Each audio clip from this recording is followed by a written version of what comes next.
ওই কিরে, আগুন আগুন, মধু মধু, মধু মধু কইয়া গেল রে ভাইরাল হইয়া, গেল রে তরমুজ বিক্রেতা।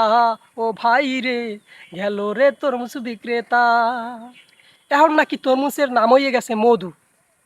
আগে যে তরমুজ রে মোরা তরমুজ নামে চিনতাম, এখন এর নাম বলে মধু মধু। তাইলে মধুর নাম হইবে কি? যাই হোক, এখন কিছু কওন্য নাই। হে এখন কইতে আছে হে বলে কন্টেন্ট ক্রিয়েটর হয়ে যাবে, হে পেজ খুলছে। পাশাপাশি হে কইতে আছে হারে নিয়ে যদি কেউ এখন শুরুম টুরুম উদ্বোধন হরায়, তাইলে সে শুরুম টুরুম উদ্বোধন হবে। ভাই রে ভাই, মোরা বাঙালি, মোগো রুচির দুর্ভিক্ষ, এটা কিন্তু নতুন কিছু না। আমরা কি কন জানাই দেবেন। তো বিভিন্ন সময় পাগলামি ছাগলামি করে যেসব মানুষ ভাইরাল হয় তাদেরকে দিয়ে দেখবেন বড় বড় সভায় প্রধান অতিথি করা হয়, তাদেরকে দিয়ে শোরুম উদ্বোধন করানো হয়, তাদেরকে দিয়ে ভিউ ব্যবসা করানো হয়। এক কথায় মোবাইল সাংবাদিক যারা আছে তারা তাকে এমনভাবে লিকে ধরে, সে যে কিছু করে খাবে, ব্যবসা করবে, সুস্থ করতে পারে না।